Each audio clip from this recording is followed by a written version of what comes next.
Hi everybody. So today we have Mr. John from UK here with us, and it has been absolute pleasure with him working on his hairs for last 2 days, and it was quite a feat and a big surgery for us also for the reasons which we'll discuss later on. But just at the beginning, I would ask Mr. John to sort of introduce yourself and your hair problem, what all you did before actually coming here. Well, I'm guess what you would have called a Norwood 6 or 7, and I spent many years researching, thinking about a hair transplant. 2 years ago, I had a hair transplant, and I wouldn't say that I was disappointed with it, but it didn't achieve what I was hoping for. My hairline seemed to be okay, but quite sparse, and I think there were issues in doing it. An underlying thing may have been that my blood pressure was shooting up during that procedure, and therefore there may have been extra blood flow coming out, etc., etc. But within a year of that, although, as I say, I wasn't disappointed, it wasn't what I was setting out to achieve. So I then spent at least another year, and had before, looking at many hundreds of YouTube videos, thinking about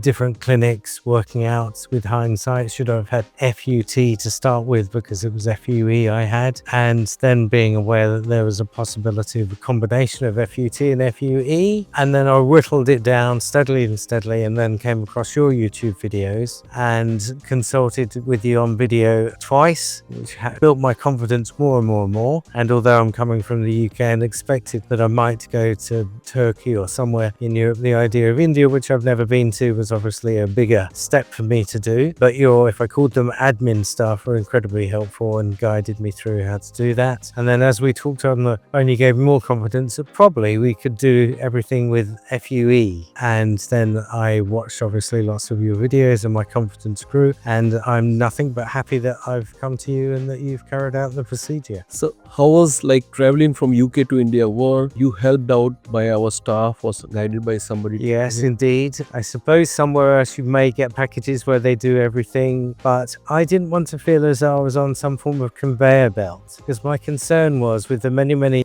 clinics, hospitals elsewhere in the world, you might end up getting there and then just having very few minutes conversations with the doctor and feeling as though you're on conveyor belt. What I wanted to do is, and the key word was communication, and to be able to understand and discuss and be advised. So in terms of the traveling to India, that was straightforward, straight to New Delhi, and then the taxi down to Agra, and one night in a hotel before coming along to you, and the idea of being able to stay in the hospital as well. So that's all fine. Right. And when we met for the first time on the day one, we had a long discussion. I think it was around more than 2 hours, where a lot of trichoscopy was done. And in his case, because a lot of grafts were already taken out and not that many were growing in the bald area, so we did an extensive trichoscopy area by area. We went there and measured the density, thickness, available number of grafts, and then mapped out or marked the bald area completely. And then we traced it and we measured the exact area in square centimeters, and then with the concept of differential density gradient, we did a higher density in the front, somewhat low in the mid scalp and slightly lower in the crown. And that way we were planning to cover the entire scalp, the entire bald area, grade 7, in a single sitting, and we were able to do that in 2 days. Now coming to your medical problems, did you have any ideas? Because let the viewers here know that when we were starting this procedure, there were some medical problems which we'll discuss in detail. So did you have any ideas about your medical problem, that they are so much in detail? Or where I was aware that I had slightly high blood pressure, it was medicated for, and we discussed those on the videos, and that again instilled the confidence that you were the right person to come to. What I was also aware of, sometimes I can be quite an anxious person, and therefore my concern was that blood pressure might spike up, which I believe it had in the previous procedure with the clinic in the UK. What we found though is during the procedure that it really did spike up at times, but came under control very quickly. And I really do appreciate all of your thorough, not only understanding of how to deal with that, but your clear communication with me, and the fact that you were the right people, the right clinic to take on board that and aim for our brief, which you've ever managed to do and managed to accomplish. So thank you very much. yeah, so when we were starting the procedure on day 1, when we started just the local anesthesia and we used vibration devices and things like that to minimize the pain sensation itself, there were multiple things which were happening at the same time. One was that the blood pressure spiked up from the normal range of around 130 by 80 to went shot up to 200 or even more on the systolic side, the upper side, and the downward, the diastolic one went more than 120, and it happened in a span of just a couple of minutes. And at the same time, the heart rate decreased and oxygen saturation also decreased a bit. So first day we were very cautious. It took some time for the things to calm down. When the heart rate went below 40, then we had to intervene and give some medications to control that. But all that thing was a sort of a stressful thing for us also. So we planned out that on the day one we are going to do limited number of grafts, approximately between 1300 to 1400 grafts. And we found out that he had some other medical issues also, which